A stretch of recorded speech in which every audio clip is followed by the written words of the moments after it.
Hey everybody, welcome back to the LuckyDog podcast. This is your host, Elias Roush. This podcast is sponsored by EliasRoushMedia.com, photo, video, digital media production. Today we are discussing the final two episodes, the season finale, the end of part 4 for Money Heist. So this will be kind of condensed. I got some roofers on the house right now. I'm getting new roof at the moment, so I'm going to try to condense this podcast as much as possible. So if it seems like I'm talking a little bit fast, that is why I want to get this podcast put out there before these guys get back on the roof. They're currently on their lunch break. So yeah, I just wanted to throw that out there real quick. I'll divide this podcast into two sections for people that have not jumped into episode 8 yet. So just heads up, we'll talk about 7 and then 8, and then we'll give just kind of a roundup of how I felt about this part 4 of Money Heist. So in episode 7, the beginning starts off pretty explosively. Then it brings us back 45 hours to show exactly what Gandia's doing in the panic room. There is a Justice for Rio plotline that happens to pop out of kind of nowhere. The professor really is trying to angle the Justice for Rio plotline, kind of shoving it into where the government is kind of running into trouble. They're running into public trouble. So I was kind of in mixed bag feeling of how I felt about this last semi-season episode. They're trying to play a sympathy card while robbing a bank, which is kind of hard to believe for me personally. Here's a synopsis for episode 7. The group reels from following the attack on one of their own. The professor puts his adjusted plan in motion with the help of his new recruits in Palermo. So this new plan consists of bringing these new miners on the team. These guys kind of come out of nowhere, which I do wish they had a little bit more of a backstory, kind of understanding what we were supposed to, who these guys were. They seem to kind of come out of nowhere. But these miners show up. Finally, we get some people of color. We got one of our first side supporting characters of color. Finally we're acknowledging some diversity in that area. I'm glad. Tokyo. This episode is where I realized how long Tokyo has been tied up. She's been pretty much taken away from the crew or the plot of the story for the last 3 episodes at least, and I mean what feels like half the season almost. Arturo in this episode is being called on his shit, basically being an assaulter or a rapist, whatever you want to call it. He is pretty much a dirtbag. I don't really have much more to say than that. I really didn't see that this character was going to turn into that, but he seems to be kind of this narcissistic asshole who just really cares about himself, and he put himself in this situation. He's the reason. He's his own. He's the reason he's in there himself. I think it's part 3. I think he ends up putting himself in that situation. So the whole reason to have this guy in there it just seems to be calling him on this shit. Once again, the professor releases a video that talks about Raquel being unlawfully tamed, and this is kind of also entangled with the professor talking about Rio and having justice for Rio, and there's this whole subplot where Rio was tortured in previous parts or seasons, whatever you want to call it, and the government apparently had him buried alive. He was just some crazy torture shit that has happened with this character Rio. I don't exactly recall all of this happening. Was all of this accurate in part 3, if that's what it was? I remember him kind of being squeezed for answers, but I don't remember exactly what was going to happen. Let's see what we got. Tokyo. Sorry. Just a quick finish up on Rio. Rio, that character, mixed. I do have mixed feelings about that character and the way they're trying to make the public feel bad about you know, people that have been tortured that were robbing banks and stuff like that. Yes, torture is bad, but I don't know if that necessarily means you're going to feel, sympathy for these people that are running this heist at the moment.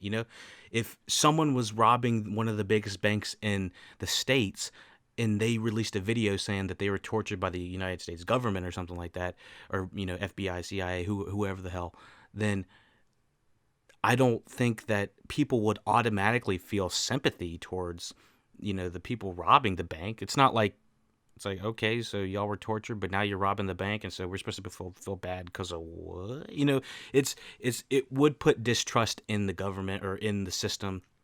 However, I don't know if it makes the majority of people and the viewers just 100%, align with our main characters. Of course, we would want to because they're, our protagonists, but I don't know if it was that believable on that level. It's kind of stretching the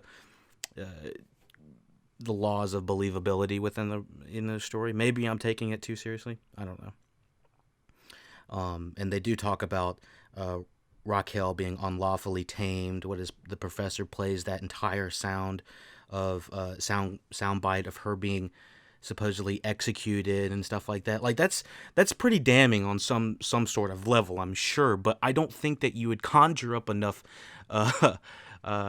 support to have this type of wave that would be in support of the people that are robbing this bank.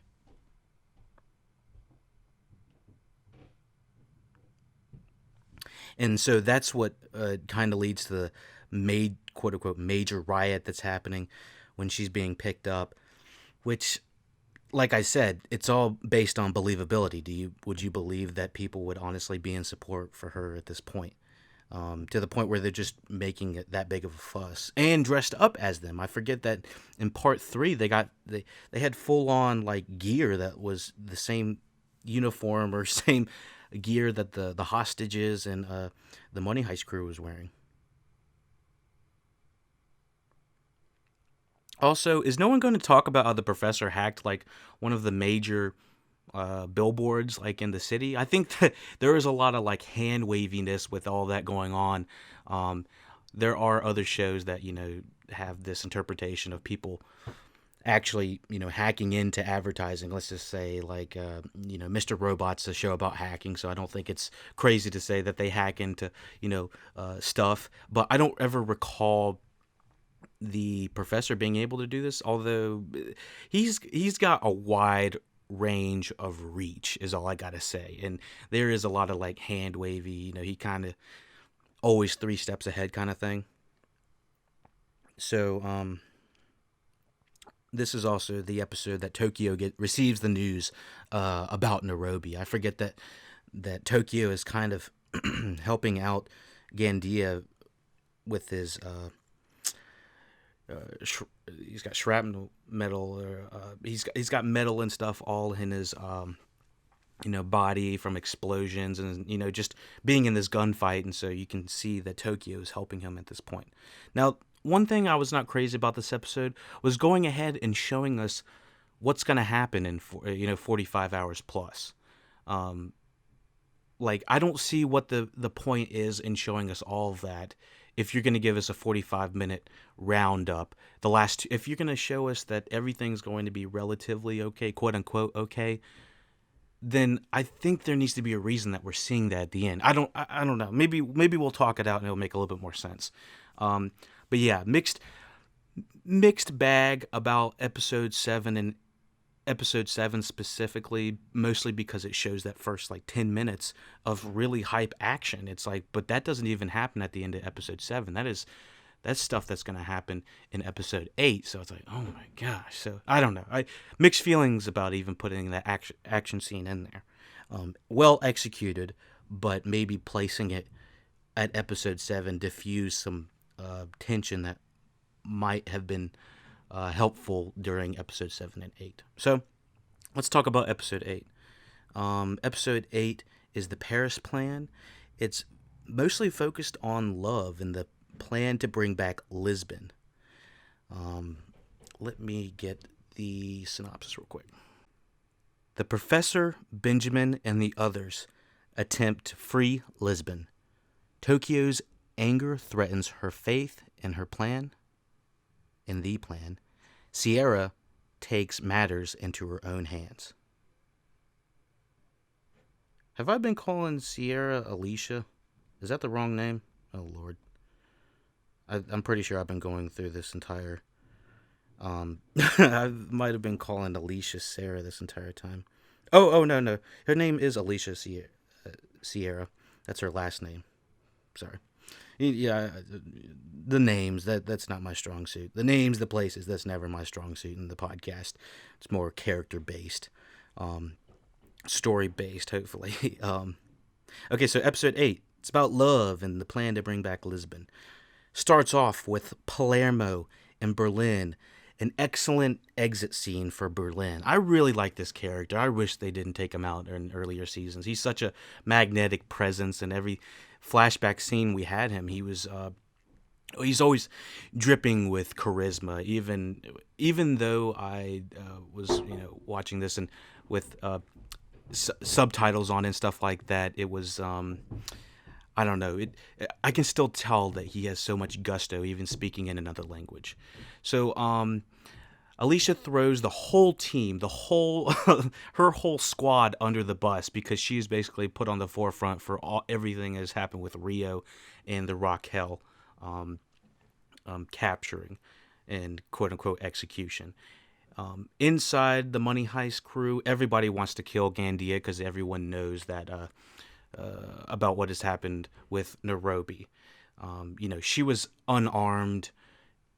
There was a lot of different factors that seemed to indicate that there was no reason to do that from Gandia's standpoint. Kind of a weird scene with Monica, Rio, and Denver in the elevator. I want to know what everyone's interpretation of this is. I know that Denver and Monica were kind of a thing the majority of the first couple seasons, but they've fallen out of love a little bit, and now they're on rocky territory. They broke up like twice at the beginning of this season, and honestly, at the end of this, now they're doing like a 3-way hug in the elevator.